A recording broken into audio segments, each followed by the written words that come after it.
India plus media news में स्वागत है। दिल्ली सरकार को सबसे अधिक टैक्स देने वाली ड्राई फ्रूट मार्केट खारी बावली बुनियादी सुविधाओं से जूझ रही है। यहाँ की सभी सड़कें टूटी है पानी से लबालब और सीवर जाम। सड़कों बने गहरे गड्ढे, उनमें इकट्ठा हुआ पानी और बदबू मारते कूड़े के ढेर खारी बावली में जहाँ था देखे जा सकते हैं, जिसके कारण यहाँ के पल्लेदारों को काफी जोखिम उठा कर काम करना पड़ता है। इस संबंध में खारी बावली किरण कमेटी हो या स्थानीय प्रशासन सब आंखें मूंद कर बैठे हुए हैं। मजदूरों की शुद्ध लेने वाला कोई नहीं है। यही तमाम कारण है कि आज मजदूर को एकजुट होकर धरना प्रदर्शन करने को मजबूर होना पड़ा और फतेहपुरी चौक पर इकट्ठे हुए इन तमाम मजदूर ने अपनी समस्याओं को रखते हुए एक और में कहा कि व्यापारियों का हमें कोई सहयोग नहीं मिलता, वहीं दूसरी और सरकार भी खारी बावली की समस्याओं पर कभी संज्ञान नहीं लेती और न ही इनको दूर करने का प्रयास करती है। इस संबंध में मजदूरों का नेतृत्व कर रहे जय सिंह यादव, मास्टर विजय गुप्ता, ललित कुमार सुमित कई लोगों ने मजदूरों के साथ मंच पर आकर उनकी आवाज को बुलंद किया और आश्वासन दिलाया कि उनकी समस्याओं को सीकर दूर करने का प्रयास किया जाएगा। वहीं सरकार से भी आग्रह किया कि वह जल्द ही खारी बावली की समस्याओं को गंभीरता से ले और इन्हें दूर करे। आए देखते हैं इस दौरान प्रदर्शनकारी लोगों ने क्या कुछ कहा।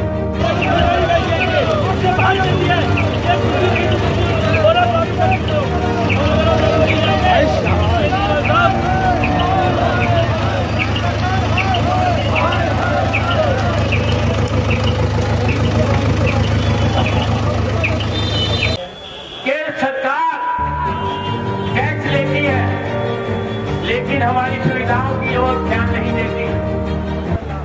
आज व्यापारी इतना परेशान है कि यहाँ पर आप देखिए कि सड़कों का क्या हाल है। ये अगर बीमारी फैलेगी तो यहाँ से बीमार कौन होगा? हमारे कर्मचारी भाई, पल्लेदार भाई, व्यापारी भाई सभी बीमार होंगे और बीमार होंगे तो हम व्यापार कैसे करेंगे? तो मैं अभी अपने ठेले बाजार गेट में आ चुके हैं। अभी सूचना प्राप्त हुआ है विजय शांतिपूर्ण धरना प्रदर्शन चलेगा तो सभी भाई हमारा सहयोग करें। धन्यवाद। प्रदर्शन किया है और यहाँ की जो खारी बावड़ी की एसोसिएशन है, यहाँ के भी कोई सहयोग नहीं है मजदूरों की तरफ से कि कोई सहयोग है हमारी तरफ नहीं। कोई गिर रहा है या कोई मर रहा है, कोई चोट लग रही नहीं, ना तो कोई प्रशासन को चिंता है, ना यहाँ के खारी बावड़ी की जो यहाँ यूनियन बनी हुई उनको कोई चिंता है। हमें मजबूरन होकर यहाँ पर आज हमें धरना देना पड़ा और इन मजदूरों की आवाज़ थी कि हमें यहाँ पर देखो आप, यहाँ मलेरिया या डेंगू फैल रहा है। आज कितने मलेरिया है, हर आदमी बीमार है, यहाँ पर हर तीसरा मजदूर बीमार है। दुकानदार पर आप सर्वे करके देखोगे, हर दुकान के ऊपर एक दो आदमी वो कर्मचारी है या मजदूर है, वो मलेरिया के अंदर, डेंगू के अंदर ये उससे पीड़ित है और यहाँ का कोई सुनाई नहीं है। देखो अभी भी पानी भरा हुआ है। अगर आने वाले समय में अगर हमारी कोई नहीं सुनाई हुई तो हम यहाँ काम नहीं करेंगे। हो सकता है कि हमें हड़ताल भी करनी। यहाँ पर एक साल से खारी बावड़ी के सारे कर्मचारियों की बहुत हालत खराब है, नरक बना रखा है खारी बावड़ी में। जब से दिल्ली सरकार ने यहाँ से रोल आया, हमने अपने विधायक से बात हुई है, जो उन्होंने कहा कि मेरे पास फंड नहीं है और फंड नहीं है इसलिए कार्य नहीं हो रहा। तो मुझे चाय पे बुलाना तो चाय पे आ सकता हूँ। उसका जवाब दे ये हम अपने बजट से काम करा रहे हैं, हर तरह का काम करा रहे हैं। आप अपना नाम बताएंगे? मैं अरुण हरियाणा कमेटी के एग्जीक्यूटिव मेंबर का बेटा हूँ और मैं यहाँ की समस्याओं से अवगत कराना चाहता हूँ। तो समस्या यहाँ की बढ़ती जा रही है और एक साल से समस्या खड़ी है। यहाँ पानी भरा पड़ा है, ठेले पलट जाते हैं, माल आना जाना नहीं हो पा रहा है, बीमारियाँ फैल रही हैं। हमने शिकायतें ऊपर तक भिजवा रखी हैं, प्रशासन को दे रखी हैं, पर उन शिकायतों पर कोई ध्यान नहीं दिया जा रहा। हम प्रधानमंत्री से, यहाँ की सरकार से प्रार्थना करते हैं कि यहाँ पर एक बार आइए और यहाँ की समस्याओं को सुनिए। विजय गुप्ता मास्टर, किराना कमेटी एग्जीक्यूटिव। लेकिन मैं आपके माध्यम से आज मैं आपके माध्यम से दिल्ली सरकार को, केंद्र सरकार को और यहाँ के जितने भी प्रशासन हैं सबको ये बताना चाहता हूँ कि आज खारी बावली की हालत ये इतनी खराब है।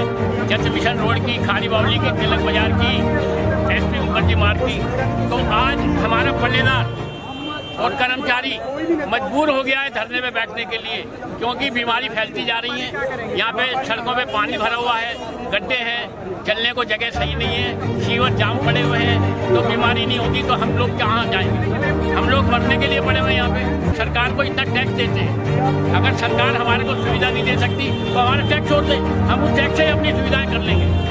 और अगर सरकार से ये खारी बावली नहीं सुधरती तो मैं दिल्ली सरकार से निवेदन करता हूँ या केंद्र सरकार हमारे को 60 से 100 एकड़ का 1 करोड़ दे दे दिल्ली के अंदर कहीं पे भी, हम उसे 3 साल के अंदर विकसित करके इस मंडी को वापस ला पाएंगे। लेकिन इस बीमारी में हम रहना नहीं चाहते। अगर हमें सुविधाएं नहीं दे सकते तो हमारा टैक्स छोड़ दीजिए, हमारा टैक्स हमको दे दीजिए, हम इससे सुविधाएं, हम आपसे रोने नहीं आएंगे।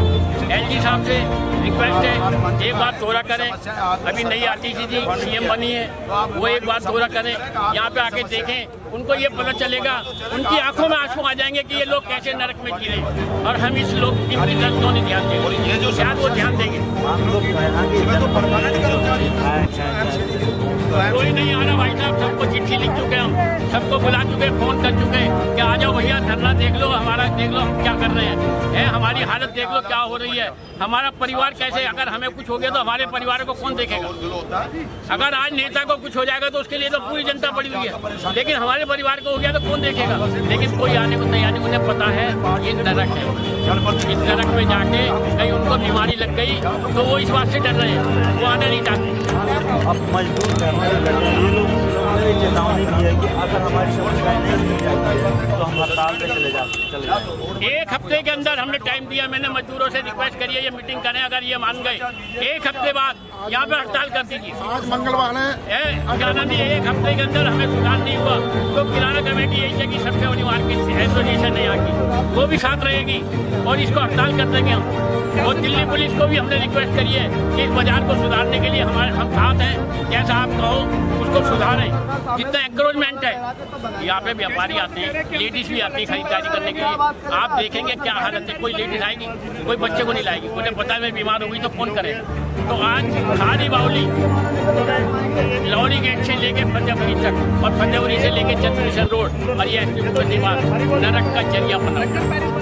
इस नरक से छुटकारा अगर हमें नहीं मिला तो हमें मरने से ज्यादा बेहतर और कुछ दिखाई। तो विजय गुप्ता बंटी से जी, उन्होंने इस बाजार के लिए अपना जीवन दान कर दिया जी, इस बाजार के लिए सब कुछ अपना निछावर कर दिया। मैंने यही चीज अभी पूछने वाला था, लेकिन ये क्वेश्चन उठ करके आपने उठा दिया कि ये विजय बंटी जी के बाद ये पहली धरना प्रदर्शन इस चौक पर जो है दिख रही है। ये धरना प्रदर्शन भी मैंने इनको जबरदस्ती करवाया है।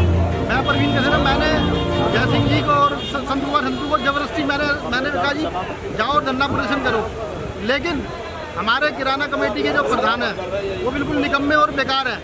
ये मेरे कारण ही प्रधान बने और उन्होंने आज तक ऐसा यहाँ का माहौल बना दिया, उनकी कोई जानकारी नहीं है, ना निगम पार्षद से, ना विधायक से, ना संसद से। इन्होंने ऐसा माहौल यहाँ का बना दिया जो यहाँ कुछ करने नहीं दिया उन्होंने। यहाँ सिर्फ किराना कमेटी के अंदर ये बैठकर पॉलिटिक्स खेलते हैं आपस में। आज इसी बात के इनके व्हाट्सएप निकलते हैं केवल हुए हम परेशान थे, लेकिन अभी हमारे साथ ऐसा कोई वो नहीं हो रहा था कि हम क्या करेंगे। जब हमने प्रशासन को कम से कम 40 लेटर, दिल्ली प्रशासन, गवर्नर और केंद्र सरकार, दिल्ली सरकार सबको लेटर भेज दिए, उसके बाद भी हमारी कोई सुनवाई नहीं हुई। तो उसके बाद हमें ये कदम उठाना पड़ा कि एक धरना दें, जिससे लोगों को, प्रेस को पता लगे कि हमारे यहाँ हम किस समस्याओं से गुजर रहे हैं। यहाँ पर रिक्शा की सबसे बड़ी मार्केट है, यहाँ पर सभी प्रकार के लोग आते हैं, यहाँ लेडीज़ भी बहुत आती हैं, रोज कोई ना कोई चोट लगती है, शिकायत आती है, या लेडीज बच्चों के साथ आती हैं। लेकिन ललित जी, एक चीज़ आपसे मैं जानना चाहूँगा कि तमाम यहाँ हजारों व्यापारी हैं, लेकिन इस समस्या को लेकर के व्यापारी आप जान सकता है, लड़ वही सकता है जो लड़ने की हिम्मत करता हो।